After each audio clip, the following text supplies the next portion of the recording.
It's time for this week's episode of Brandon Sports Talk, featuring in-depth interviews from those who are trending in the world of athletics. And now, here's the host of Brandon Sports Talk, Brandon Pate.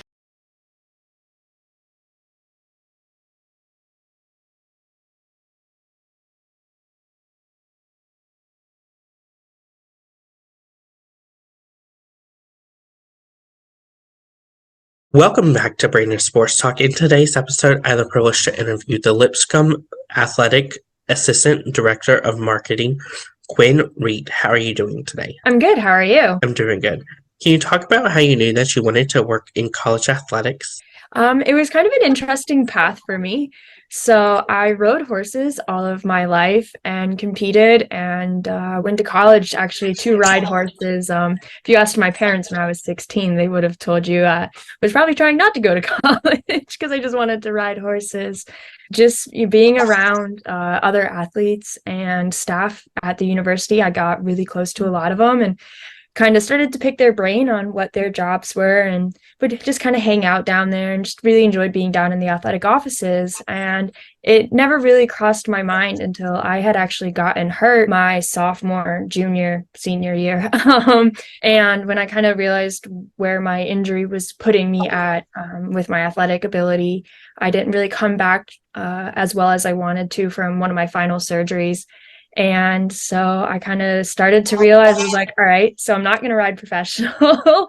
I need to look at other avenues. And that's kind of when I just was talking to my athletic administrator about it, that I just didn't know what I wanted to do. And she's like, you love sports, right? And I was like, yeah, I'm a big sports fan, big sports nerd. She's like, why don't you look into college athletics? And so I started to volunteer a little bit just around the athletic department, hang out, talk to them a little bit more. What was everyone's path? And then I kind of stumbled upon the marketing side of it, and then the rest is history. So what was that like competing in equestrian for UT Martin? It was really cool.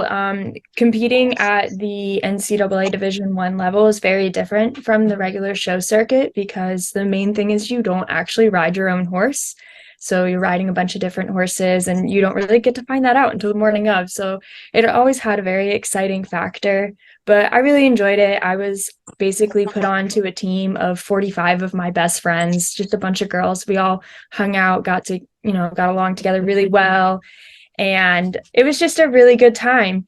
And I really enjoyed it. It was a really fun time and just getting to travel with the girls. I was a fortunate one that got to compete on top of it.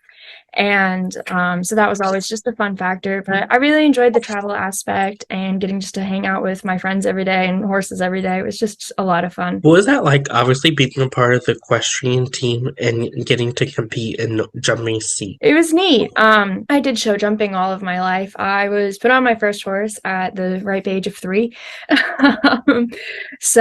And I rode a lot of variety of horses. So being able to adjust to the not knowing what horse you were getting on was actually something that I knew very well. I was extremely used to. It was very common when I was traveling in high school and showing horses that someone would come up to me that day and be like, hey, I need you to hop on this horse. Let me tell you what you think. And so I was pretty used to that aspect, but it was definitely interesting going from such an individual sport, like an individual sport athlete all of my life, to having to consider the team aspect of it. But it was amazing. It's hard. You have a bad round. You really want to beat yourself up, but you have a whole team behind you. And it was just another feeling that I never really was around so much when I was younger, just with the team aspect of it. And I really enjoyed that part. No matter how I went in the ring and performed, I knew I had a team behind me at the end of the day. And that was really cool. And it was always fun. Like when I got to show, I could hear my teammates cheering me on in the background and whistling and hollering and everything. And so you could definitely tell like everyone was rooting for you, but they're also rooting for the team. It was just a really fun atmosphere to be a part of for 4 years. What was that feeling like, getting to put on that UT Martin equestrian uniform and get to represent UT Martin as an equestrian player? It was stressful. I will not even lie. It was stressful. We had about 45 girls on the team and about 20 of us showed.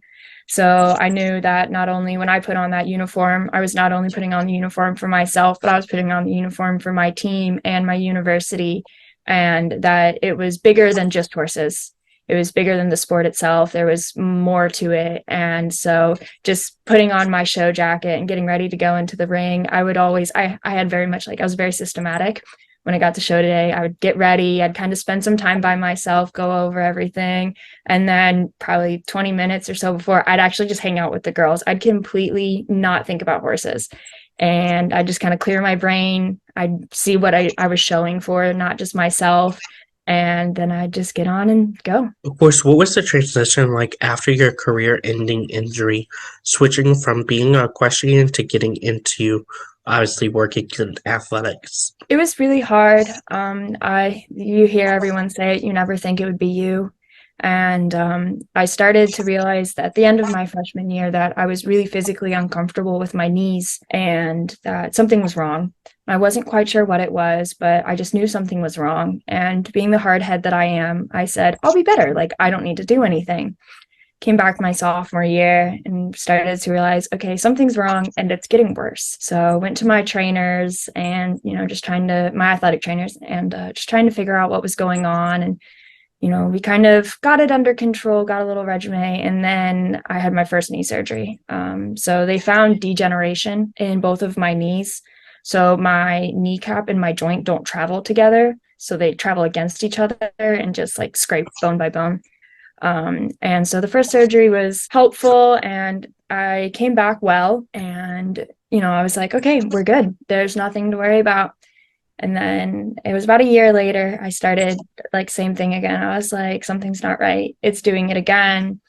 And so they went in there and looked at it and I got the unfortunate answer of, we can do another surgery. We'll reshape everything. But with the amount of riding you do every day, how long you stay on, the impact it does cause on your knees, you're looking at double knee replacements by the time you're 30. And so I was like, okay, I really got to think now. So I was, kind of put it on the back burner, whatever. I'll just take care of my knees, constant rehab pain management type deal. And we'll just figure out the next solution. And that's kind of when I started realizing my next solution was knee replacements when I was, too young to need knee replacements.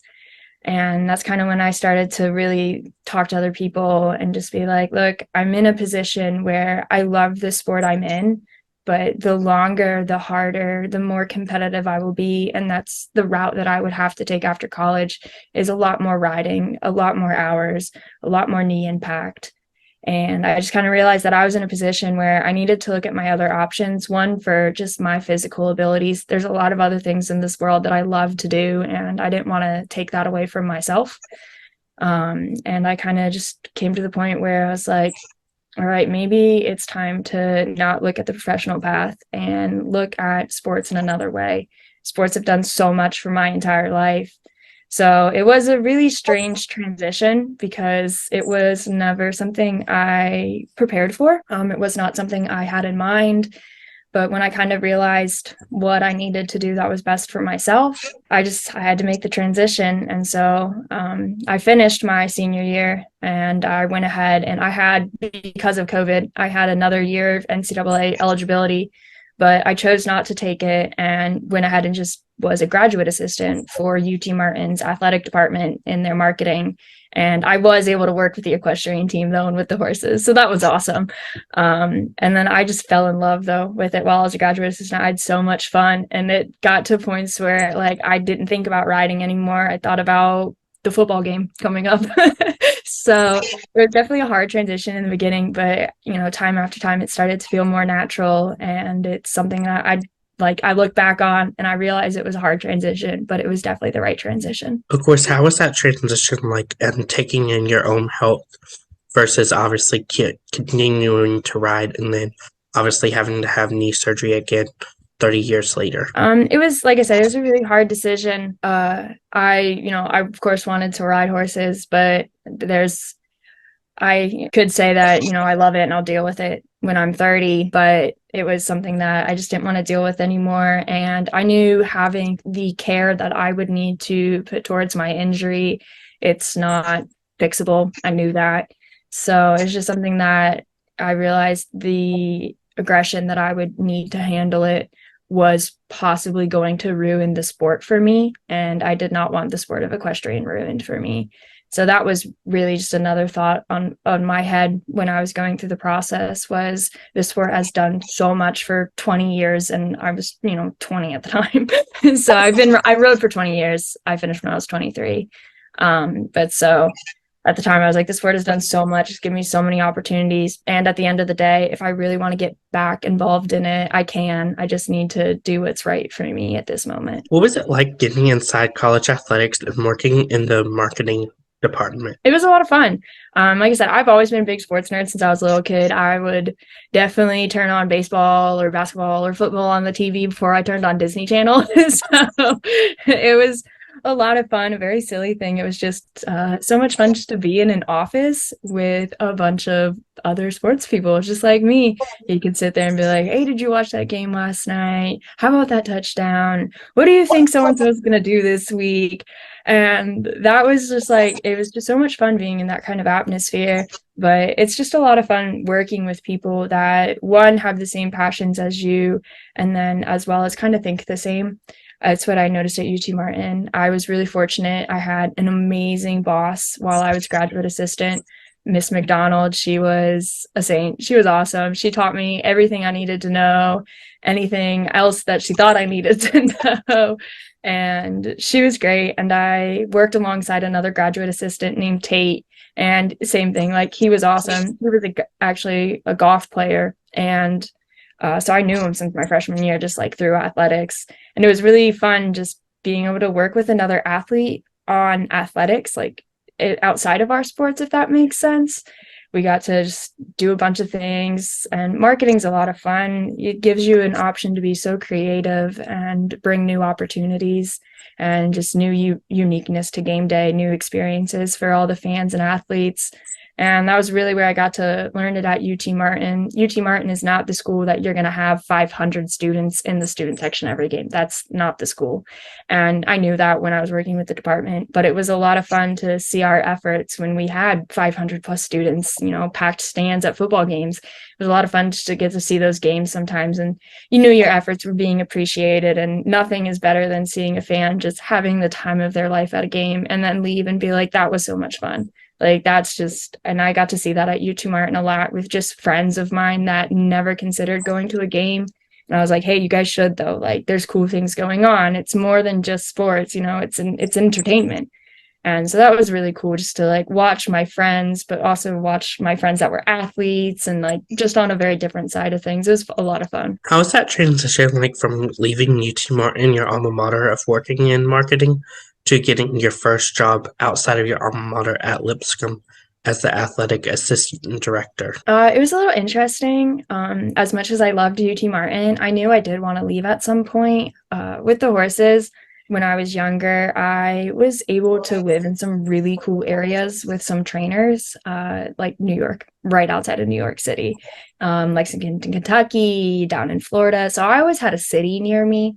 And UT Martin is way out rural West Tennessee. I love it, don't get me wrong, but it's way out there, and there's nothing out there with it. So I knew I was looking for a next step after UT Martin that definitely brought me closer to a city, because that's just what I really love, is being near a city. And once Lipscomb popped up, I applied because I was like, I know I'll enjoy Nashville. And I was nervous at first, definitely taking on my like official full-time first job that had nothing to do with horses. It was weird. I was, as much as I got used to not riding when I was at UT Martin, the barn was right there and my horse was at the barn. So when I was done for the day, I could go and hang out with the horses, just brush the horses and stuff. So it was very interesting going from a school that had something that was so close, near and dear to my heart, and then coming somewhere where like the sport of equestrian is so not understood out here, and like not in a bad way, just it's not a sport at Lipscomb. And so at first I was a little bit of a weird transition, because I was like, the one sport that I really just know at the back of my hand I don't have. And I knew that was going to be a little weird, but I was so excited as well, though. I love working with basketball. And so I was just like so excited to get on the ground running with basketball. So excited to learn more about volleyball and work with soccer and baseball and softball and all the amazing sports we have here at Lipscomb.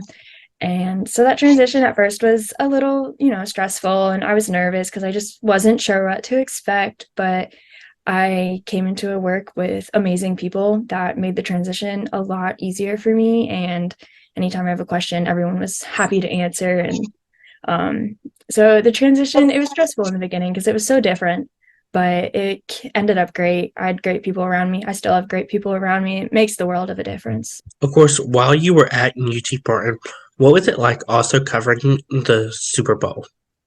Oh, it was amazing. It was absolutely amazing. We have a professor at UT Martin that takes a group of about 10 to 12 students every year to a Super Bowl, and it's like a job. I mean, you apply the May ahead of the Super Bowl, so almost a year out, and you go through an application process, an interview process, another interview process, a picking process, and then you get picked. And so I was fortunate enough to get picked 2 years in a row.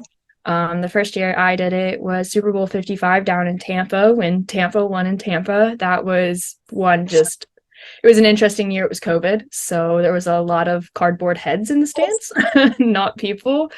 So that was really interesting just to see it. But I can say that I was at the Super Bowl during the pandemic, which a lot of people cannot say that. And then the next one I did was 56 in LA. And the funny thing is, I grew up in Cincinnati. I've been a Bengals fan my entire life. I like to say that I've been a sad Bengals fan my entire life. And when I signed up in May, I mean, the odds of them going to the Super Bowl were like 101. There was no way. So I signed up. Never in a million years would have guessed it. And then the entire season, I was like, oh my gosh, I'm about to go watch the Bengals in a Super Bowl. Like, what is this? Like, I'm 23 years. The Bengals have been terrible. Like, what is going on? So that was just really cool. But the first one I did, being it was COVID, it was a little interesting. Our jobs were not what they would have been just because of the COVID factor. They really did not want people interacting with each other. Very understandably so. The last thing you would want would be the Bucks or the Chiefs not to be able to go out there and play. So it was very different from what we did in LA. We did a lot of COVID protocol on game day, which, as silly as it is, was so important because I mean that it helped run the game, it helped not run into issues. But I actually, where my stand was just kind of the COVID protocol fan control guest experience type role, I was able to watch the entire game, kickoff to the end, ceremony, the whole 9 yards. So it was amazing, but it was really interesting just that entire week, the way UT Martin goes about it. You go down about a week and a half ahead of time, and in whatever city it is. So the two cities I were in was LA and Tampa. Our professor has amazing connections all over the country. And so, when we were in Tampa, we went over to IMG and got to tour IMG Academy and talk to staff there and talk to students there and just pick their brains on it. And it's like another world. It's so cool over there. And that was really neat. And we got to do a handful of things like that throughout the week, talk to other professionals in the industry, even if it was on a Zoom call. So our entire week and a half as we build up to Super Bowl, and then every other day we would, work for the NFL experience the week ahead of time, work little kids games, things along those lines, nothing crazy, but just get to be out there and assist with the fan atmosphere. And that was, I was kind of around the same time that I was trying to figure out what I really wanted to do. And I was already a marketing major, but it was that first Super Bowl that really kind of sold me on things when I got to see just what it did for fans, and from, kids that were a year old to people that were 90 years old, and everyone was having a good time. And it was so cool to see. So that's kind of what sold me on the marketing. Was when I was in Tampa, we were, in the middle of one of the scariest times probably in our world, and everyone was able to stop and just have fun, watch football. And so that's kind of what sold me there. But that was an amazing one. And then in LA, that was different. That was, I mean, amazing. First of all, SoFi Stadium, what a place. I've never seen anything like it.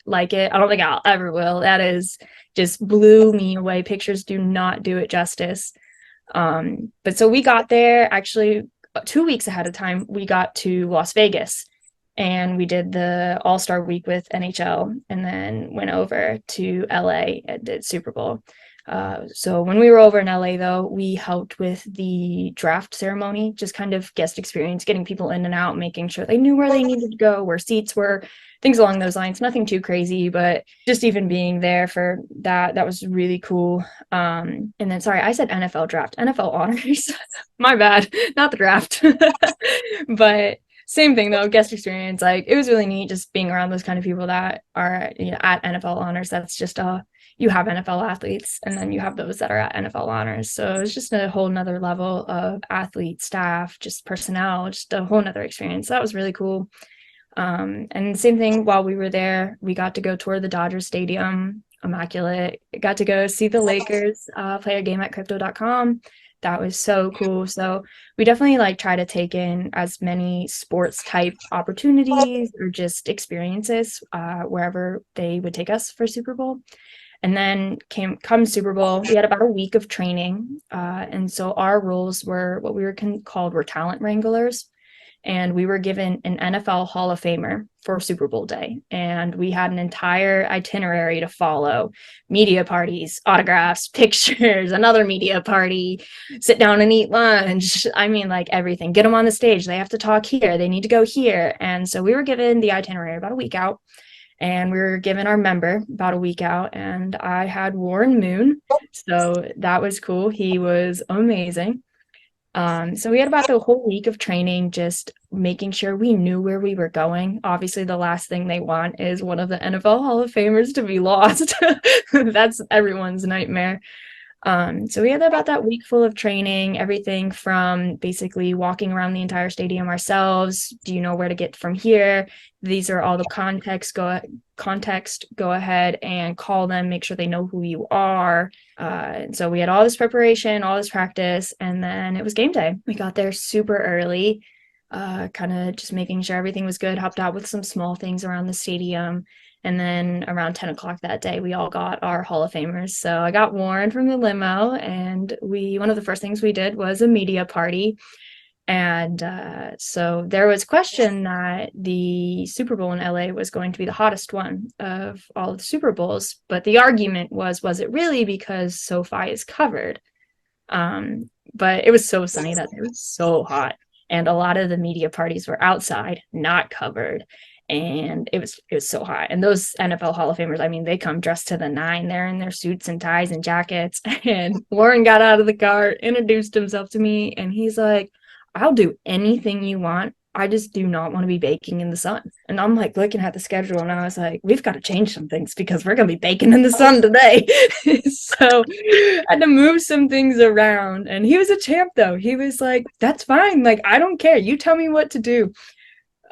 So we started with a media party, just kind of him walking around, some, bit more famous people in the industry that he had already known, just chatting, catching up with people.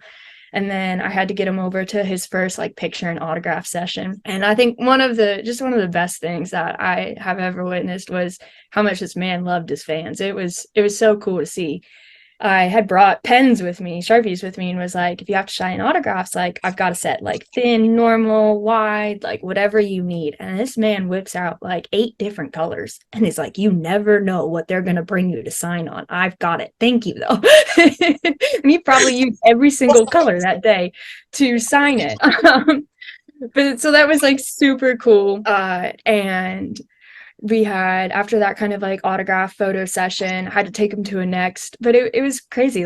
He would take a picture with one of his fans, and then he would sit there and talk with them about, what do you do for a living? He'd talk to these people like they were his best friend. And so I had an awesome day, because that was my entire day, was just watching this man have the time of his life there, interacting with fans that thought that was probably the best day of their entire life. And I just had to make sure he stayed on schedule and he was good. And I had to make sure he was eating. He didn't want to eat at one point. I was like, "Warren, it's so hot out. Please eat." You can't pass out on my watch. Not allowed. And actually, so once again, I was fortunate. He was broadcasting for Skynet TV for over in London, broadcasting the game there. And I just had to get him there before kickoff. And I had everything set up after the games. His limo, driver person came right up to him. So I didn't have to get him afterwards. So I dropped him off. and we had a great day. He was awesome. It was crazy. I had to keep him on schedule so much. He wanted to stop and talk to just everyone. It's like, we got to keep moving. And of course, everyone wanted to talk to him. Every LA native there, they know him. He's a legend for them. And so it was just a really cool experience. And then I actually just got to be, once again, guest experience. If I saw something that needed to be tended to, I needed to get a hold of someone. But once I had Warren dropped off, I was able to watch the entire game. Got to watch the halftime show. And I was fortunate I didn't really have to help too many people out with anything, a lot of directional stuff, but nothing like out of control, problem ending type days. Got to watch the whole Super Bowl, and then we helped make sure that players, parents, and guests got loaded into the bus afterwards. So a little bit of a sad day watching the Bengals lose, but at the same time, it was so cool because one, I never expected it, and that was my second Super Bowl as well. So I'm super lucky to get that opportunity, and so grateful for UT Martin for that. What was your experience like getting to work the NHL All-Star Game in 2022? It was awesome. Vegas fans are something else. They were a blast. It was really interesting, just kind of being around a hockey fan base. UT Martin doesn't have hockey. It was, being in Ohio, it was a common sport to play, but it was never something that I played. I kind of followed hockey, nothing crazy though. And so doing the All-Star game, that was just so cool. But I really enjoyed interacting with the fans there. It was interesting. A lot of the fans know nothing about hockey in Vegas. They just love it. And it was so funny. So we got to work the All-Star week in the convention center all week and did a variety of like children's games. But it was a lot of things interchangeable, an hour here, an hour there. Was there, if there was one thing that we wanted to do more than another, the NHL All-Star staff, they were amazing. They were so flexible. They wanted everyone just to have the experience. So I got to do a little ticketing, a little kids games. And then on the last day, I actually was not we were not in arena for the All-Star game, but I was in the convention center and I helped with guest experience and just odds and ends for the Honda All-Star watch party. And that was a lot of fun. So I got to watch the entire game on a very massive big screen. But it was a lot of fun just to sit there and talk to fans. And like I said, they would sit there silent, sit there watching, and then all of a sudden it looked like maybe a fight or something was going to break out. And then they all get up and be like, oh, and then they would sit back down. But it was cool. Like, you would talk to people throughout that week, and there was people from Canada that was there, people from Maine, like all over the country, all over the world. One, it was in Vegas, so like what an experience for a fan. So that was probably definitely a big driving factor for a lot of them to come. And there was a lot of people that would straight up tell me like, oh, I'm just here for the All-Star week. Like, I don't even have tickets to the game. And I'd be like, hey, there's a watch party for people like you, people that came all this way to be able to experience such a cool event in Las Vegas. So it was amazing. Like I said, I've never really gotten to work with hockey fans, and that was so much fun. They were a blast. Of course, coming to Lipscomb, what has it been like obviously working on the fan engagement side? It's been a lot of fun. I've put a lot of my time into the students, just trying to help that attendance grow. And we definitely have seen a growth in the attendance. We had record-setting attendance at our opening volleyball match against Stanford this year. That was amazing. We had over 3,000 people in the stands. It was so loud. It was so cool. We had record-breaking attendance for men's and women's soccer this year, and then as well as for basketball. But it's been a lot of fun working with students. I like to think that I know what a student wants because I am kind of young, but no one's going to know what the student wants unless they directly tell you. So one of my first things when I came to Lipscomb was getting what I called a student leaders club put together. And so we now have the Lippy Lunatics here, and they are a student-led club, official organization. And essentially all their job is to just get people hyped at the game and get the student section moving. They help spread word. They talk to other students around campus. Hey, were you at the basketball game this weekend? Did you really enjoy that? Hey, we're trying to plan something with the athletic department. What's something that you want? And it's been really fun just being able to work with these students. And just within, 4 months, I've gotten to watch students that show up to a game, sit in the stands and be so quiet, turn into just like these rambunctious, amazing, hyper kids that just love game day. They live for game day. And so it's been a really fun thing to work with them and just watch their growth and their love for sports grow in the past few months. So I'm super excited to continue working with them. And they're always, hitting me up with, hey, we want this. We want this. Can you guys do this? And it's just fun to know that clearly they are appreciating what we do on our end for them. And they want more. They want that experience, and that they know they can get it from Lipscomb. And it's just been a really fun thing to be a part of. Of course, what are some of the ideas that have happened so far in the past for Lipscomb? One of our big ones was the volleyball. We had a block party.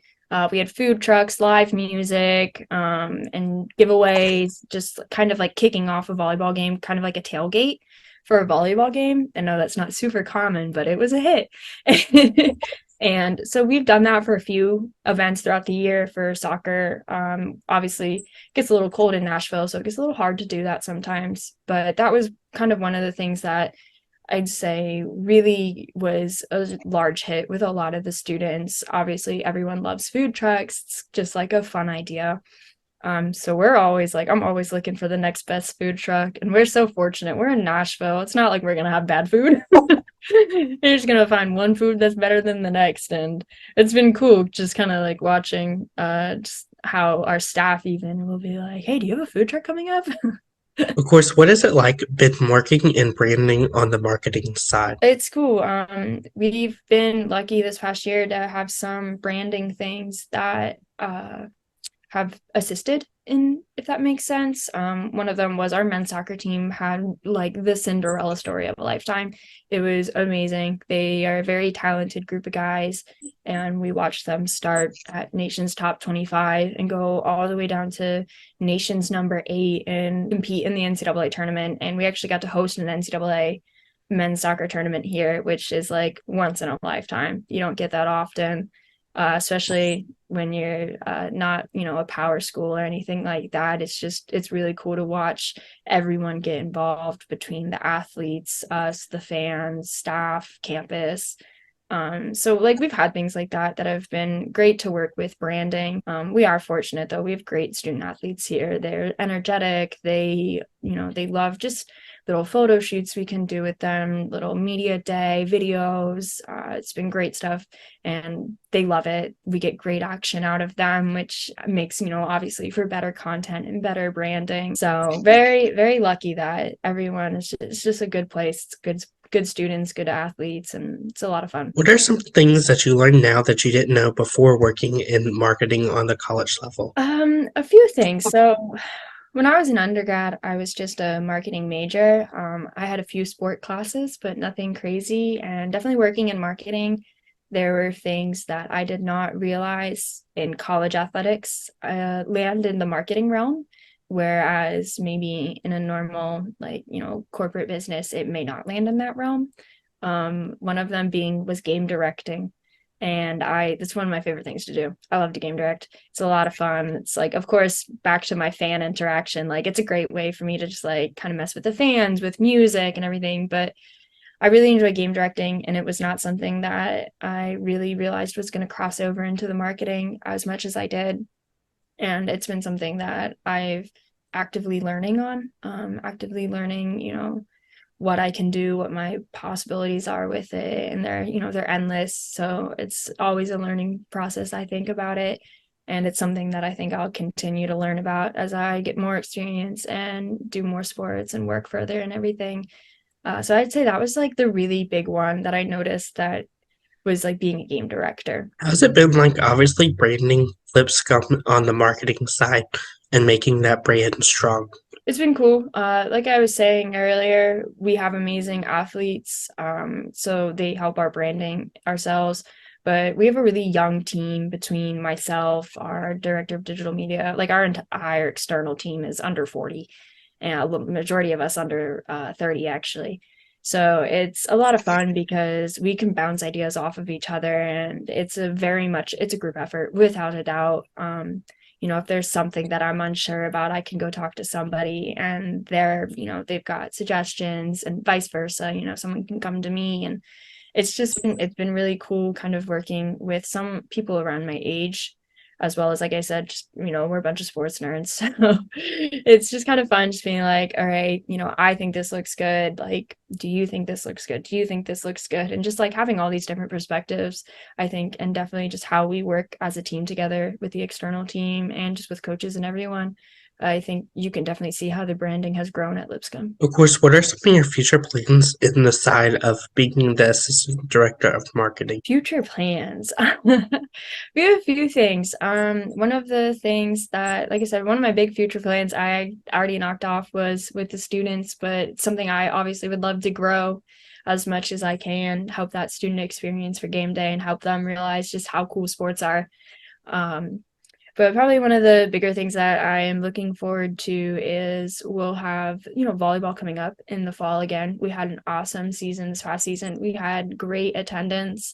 And so being that Lipscomb does not have football, volleyball and soccer are the main fall sports. And so we're, trying to blow them up as big as we can, being that we don't have football here.